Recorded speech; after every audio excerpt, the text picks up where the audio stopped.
Oui, bonjour Nathalie, bonjour à tous. Alors c'est à moi effectivement qu'il revient de clore cette très intéressante journée. Nous l'avons vu au travail, les polyexpositions, c'est la règle.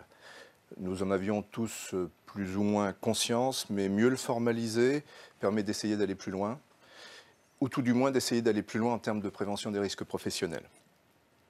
Alors pour récapituler un peu ce qui s'est dit, nous avons eu un premier temps d'état des lieux. Frédéric Clerc, qui pilote la thématique polyexposition à l'INRS, nous a montré, nous a rappelé que sur le lieu de travail, les salariés pouvaient être exposés concomitamment à des produits chimiques, à des agents biologiques, à des nuisances physiques, ainsi qu'à des facteurs biomécaniques et organisationnels. Et puis que tout ça pouvait se combiner avec des risques qui pouvaient s'additionner, se renforcer mutuellement, voire se neutraliser pour partie. Donc on le voit, le champ des possibles est gigantesque, les secteurs concernés sont très nombreux et les chercheurs et les préventeurs s'en saisissent de plus en plus. Ensuite, Margot Sanchez de l'ANSES nous a présenté les travaux pilotés par l'agence dans le cadre du 3e plan santé-travail et l'analyse qu'ils ont fait, que le groupe de travail a fait des données de l'enquête Sumer, a permis d'établir que 97% des salariés, c'est-à-dire pratiquement tous les salariés, subissaient des polyexpositions au travail. Ça a permis également d'identifier 12 profils de salariés ainsi que les polyexpositions associées, ce qui oriente les perspectives en termes de recherche et bien sûr de prévention. Ensuite, Clémence Filol de Santé publique France nous a présenté le concept d'exposome, encore plus englobant et les perspectives qu'il ouvrait, ainsi que l'intérêt du biomonitoring pour embrasser l'ensemble des expositions professionnelles auxquelles est soumis un salarié et ainsi mieux agir en prévention. Jérémy de Saint-Georges, de la Direction générale du travail, a terminé ce temps d'état des lieux en expliquant comment la réglementation commençait à s'en saisir, à se saisir de cette question des polyexpositions.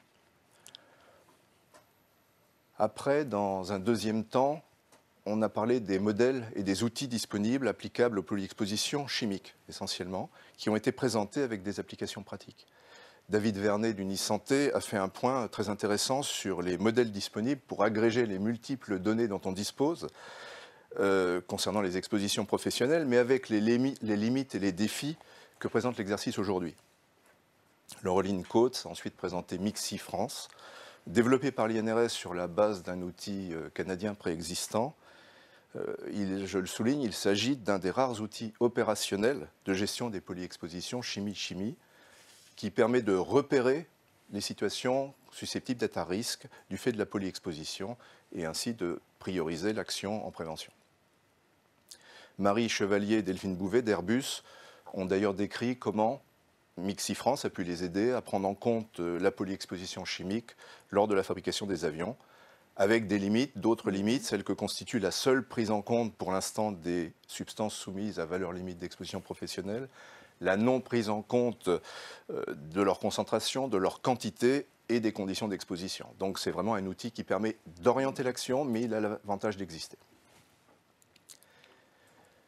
Cet après-midi, dans la troisième partie, on a cherché à élargir le débat, notamment vers d'autres types de polyexposition. Alors Alain Garrigou, de l'Université de Bordeaux, nous a présenté sa vision d'ergonome. Il a insisté sur la perception que peuvent en avoir les salariés de leur polyexposition et les stratégies qu'ils peuvent mettre en place, l'exposition de ces salariés résultant finalement d'une sorte de compromis entre activité productive, il faut bien produire, et prévention. Tout ça pour nous rappeler que l'analyse du travail réel, le travail tel qu'il est fait, doit rester au centre de la prévention et c'est tout particulièrement vrai pour ces questions de polyexposition. Dienaba Ndiaye de l'INRS nous a ensuite parlé de perturbateurs endocriniens, une thématique complexe et elle aussi émergente, pour lesquelles la règle est généralement, là encore, la polyexposition, ce qui rend encore plus complexe l'évaluation des risques de perturbations endocriniennes. Adrienne Fuente de l'Université de Montréal nous a parlé de l'autotoxicité, notamment celle des solvants, et comment certains produits chimiques, les solvants aromatiques notamment, peuvent aggraver les risques dus au bruit. C'est historiquement une des polyexpositions les plus documentées sur laquelle l'INRS a d'ailleurs beaucoup travaillé. Laurence Webel vient de nous parler de chronotoxicologie ou comment le rythme circadien, les horaires de travail et la période d'exposition des salariés influent sur la réponse de l'organisme toxique et donc sur leurs effets. Beaucoup d'interrogations légitimes, mais finalement encore relativement peu de réponses.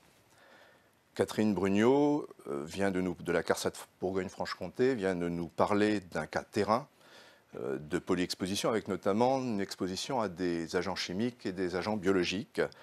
Une situation assez complexe à analyser et à gérer du point de vue de la prévention, à cause, on en a parlé tout à l'heure, des contraintes productives. On ne peut pas faire les fromages n'importe comment, et donc ça crée des contraintes avec lesquelles on est obligé de faire pour faire la prévention. Et puis pour terminer, Henri Bastos nous a invités à revenir sur les concepts de polyexposition et d'exposome et nous interroger sur ce que ça changeait. Alors, qu'est-ce que ça change? C'est là-dessus que je voudrais conclure. À l'évidence, il n'est absolument plus question aujourd'hui d'aborder la prévention des risques professionnels en évaluant les différents risques, je dirais, en silo. Cela a pu être le cas, mais ces distinctions d'ordre disciplinaire, on en a parlé, je crois, ce matin, entre risques chimiques et risques biologiques, par exemple, avaient surtout pour objectif de faciliter l'approche et la gestion de risques dont la prévention différée nécessitait parfois des savoirs pointus et spécialisés. L'INRS et les préventeurs ont, j'allais dire heureusement, et depuis longtemps, conscience que l'évaluation des risques constitue un tout, qu'elle doit être réalisée de façon pluridisciplinaire, sur la base de l'observation du travail réel et en associant les institutions représentatives du personnel. Il manque certainement encore aux préventeurs et aux entreprises des connaissances, des concepts, des outils pratiques, on vient de le dire, pour aller plus loin, pour mieux embrasser la problématique dans toute sa complexité, je dirais même dans toute sa subtilité. Et puis au bout du compte, mieux prévenir la prévention des risques les risques professionnels. Cette journée avait pour objectif de les aider, d'aider les entreprises à prendre toute la mesure de la problématique pour mieux s'en saisir. J'espère que nous y sommes arrivés, même si j'ai conscience que de nombreuses inconnues subsistent et nécessitent des travaux de recherche importants. Alors au moment de nous séparer, je remercie tous les intervenants, bien sûr, au nom de l'INRS, les équipes de l'INRS qui ont organisé cette journée, qui ont également organisé la réponse aux questions qui nous ont été posées par les internautes tout au long de la journée, et bien sûr tous ceux ou celles qui nous ont suivis en ligne. Ils étaient environ 1500 au dernier des comptes, et nous avons eu près de 600 questions. Donc sur ce, je vais remercier une nouvelle fois tous les intervenants et tous les participants, tous les gens qui ont assisté à la réunion, et puis vous souhaiter une excellente soirée. Merci beaucoup Jérôme Triolet, adjoint à la direction des applications.